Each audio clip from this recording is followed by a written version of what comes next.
the transit crew are on their way to the final spire, making their way through what looks like Egypt. The intro cutscene reveals Russman to literally have dementia. Like, the others ask him to remember the journey up until this point, but my guy literally forgot, bro. Like, the others jog his memory by making him recall back to when he was an operative working for an organization called Broken Arrow. Interestingly enough, before the rockets was nuked by the rockets sent from the moon. Ever since then, he had been roaming the Earth in a bus with Stuhlinger before they met up with Marlton and Misty. It's at this point that Misty begins a cringe-ass inspirational speech that I really can't be arsed to talk about, so we spawn into a mine with huge infrastructure in place for processing ores that can only be inferred to be element 115. The mine is presumably located in Angola, judging from the map's subtitle, Resolution 1295, which refers to a UN resolution that went into effect back in the year 2000, including sanctions against a particular group in Angola, among other things. Now, in the map Die Rise, Richtofen was allegedly telling Stuhlinger to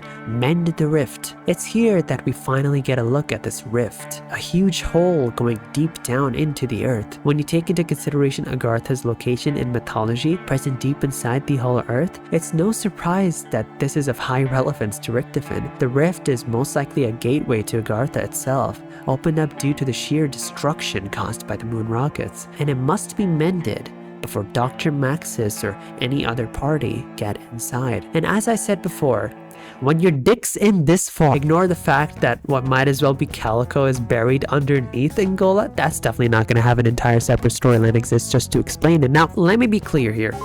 Zombies gets a bad rap for being needlessly complicated, and this map does not do itself any favors. Like Die Rise, Buried has one of the most complex Easter egg quests to date. Like, what the fuck is a tic-tac-toe cipher, bro? The gist of Richtofen's quest is powering up certain devices in the map with the map's Wonder Weapon, the Paralyzer, and some zombies before time traveling to Round Infinity to pick up some parts needed for the quest from the corpses of the characters we play as. Now, what did Jimmy Zielinski mean by this? Indeed, it is an allegory of the inevitable passage of time that will doom us all. Now, the quest requires you to drink the Vulture Aid perk, which grants you the bloodborne insight to see demons and shit that you can't normally see, and I've still not brought Perk-a-Colas up because the truth is, I thought there was no better way to introduce the concept than with, of course, Vulture Aid, the best perk in the game. Best solely because of its perk jingle. Like, the perk sucks donkey ass, bro. I'm gonna be real with you, right? But the jingle, bro?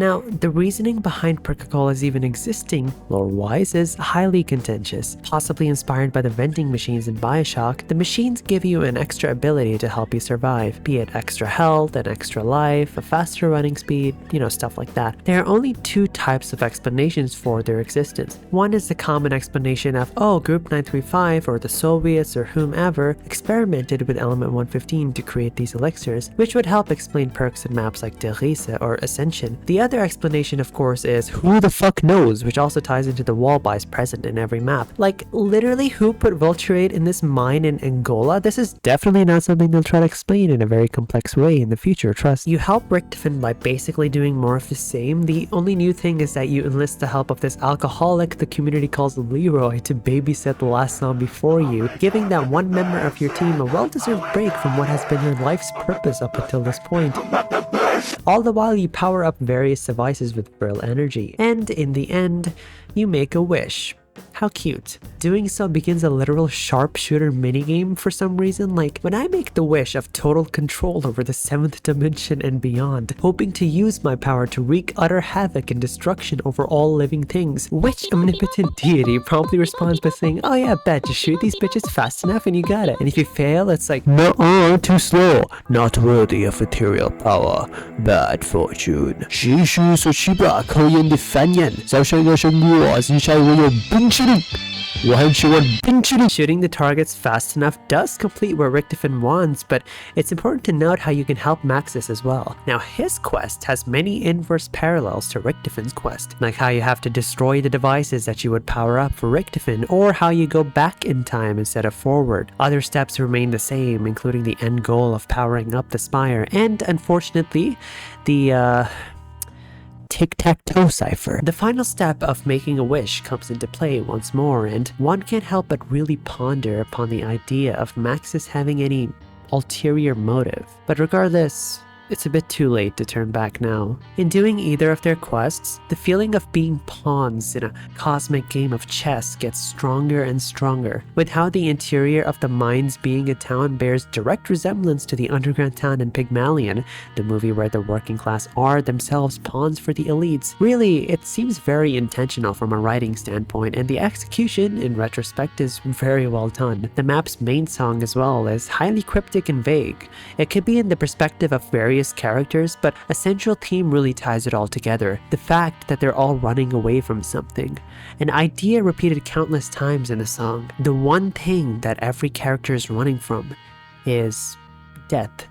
In any capacity. Whether it be turning into the undead, dying at the hands of the undead, or simply ceasing to exist, every character is in a game where the stakes are existential. It just so happens that the game was rigged from the very beginning. And the game is not over yet. If you were to complete all 3 of the quests in either of the two's favor, you unlock the possibility of linking the 3 spires together in the respective entity's favor. If you don't do this, the game merely ends in a stalemate, linking the 3 spires in transit, diarized, and buried here in Richtofen's favor. Richtofen's hold on the ether and its limitless power is then set in stone, and the world is his to do with as he pleases, the implications of which remain vague but dire nonetheless. Finally, I am in control! The ether is mine to manipulate as I wish! The world is now my own personal plaything! What have you done? I've won, Maxis! That's what I've done! Well, what about Samantha? Your actions condemn my daughter's very soul to eternal damnation! Even if you do not care for her, surely you wish to return to your own body! Not really, no. Won't I already possess the power to leave this netherworld and re-enter the physical realm once more? I can choose any body I wish!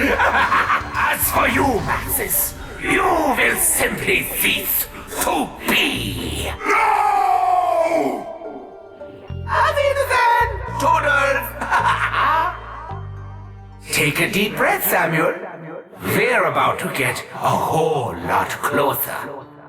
One can't help but wonder if they've made the right choice in helping Richtofen. With how he refers to the world as his own plaything, I mean, it definitely removes any doubt that his motives might just be malevolent. So what if one were to, say, link all the 3 spires in the favor of Maxis? I mean, after all, the guy has been promising to save the Earth from Richtofen since Moon. If one were to believe that the rockets hitting the Earth was a mere misinput, as Maxis claimed, then perhaps there's some merit to his goodwill and altruism. Right? The process has begun! Now I control the ether's energy! I can at last reach Agartha! Ah, you fools! Why did you listen to him? Regretfully, I must inform you that neither the Earth nor its people will survive. Ah, I tried so hard to warn you.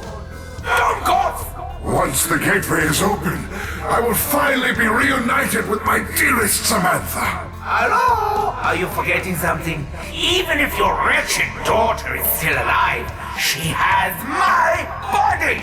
If you are so eager to re-enter the physical world, Richtofen, I will grant you that wish! If you're so eager, shut the fuck up, you unloyal, backstabbing, two-faced... Wait, there was a word for that. Is this the video? Yeah, it is. Cause y'all bitches open to 2 interpretations. Two-sided ass motherfuckers. He's just like me for real. Nah, it couldn't be me for real. Nah, I've been foreshadowing how Maxis is evil for so long now, because it's literally the most obvious thing ever. Like, no, Maxis, the rockets that destroyed the Earth really could not have been a mere misinput. Like, Jesus Christ. In the path of Maxis, the fate of Richtofen is kind of biblical. biblical in a sense, with his being turned into a zombie that we shoot down, reawakening upon death over and over and over again with no end in sight.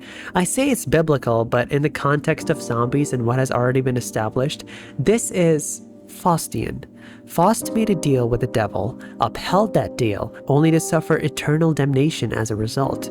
Likewise, the Faustian arc of Richtofen and his play of power comes to a close, as now he must suffer that eternal damnation in the form of a zombie dying over and over and over again. Now, Maxis had always intended to use us to reunite with his daughter in Agartha. He could not have cared about the world nor its inhabitants, so he finished what he started in Moon, and used the polarity of spires all around the world to manipulate the Earth's electromagnetic field, and with the core of the Earth exposed, this, in proxy, granted him full control over the ether or Agartha, whereupon he used his power to save Samantha's soul, wherever she is, to bring her back to him in Agartha. The fate of the Earth, with its core exposed and electromagnetic field all out of whack, really remains to be quite unfortunate, actually. Now, several factors such as the Earth's rotation and the heat generated by the decay of radioactive isotopes within the Earth come into play in creating convection currents in the molten outer core of the Earth. These currents essentially drive the movement of molten metal,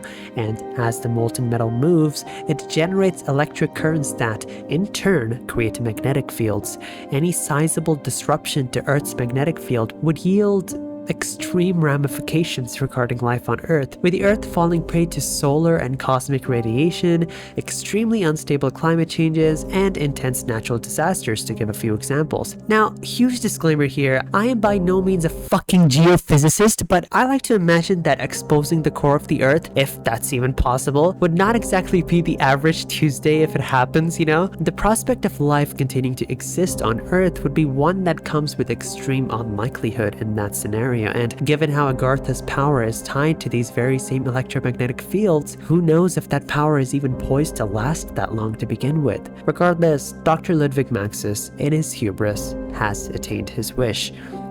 Or fish, as he pronounces it. He has reunited with his daughter in Agartha. The future for both them and life on Earth, however, remains grim. In this cosmic game of chess, with not only Richtofen and Maxis fighting for control, but also the Vrilya, incomprehensible deities pulling the strings behind their backs, the only winning move is to simply not play. By either lighting at least one spire in the favor of Maxis and one spire in the favor of Richtofen, or by lighting absolutely nothing up, you essentially end the game in a stalemate. Richtofen would retain only partial control of the ether, and Maxis would not doom the Earth in its entirety. Humanity would still likely succumb to the undead fighting for their survival, but at least they would retain their autonomy in doing so.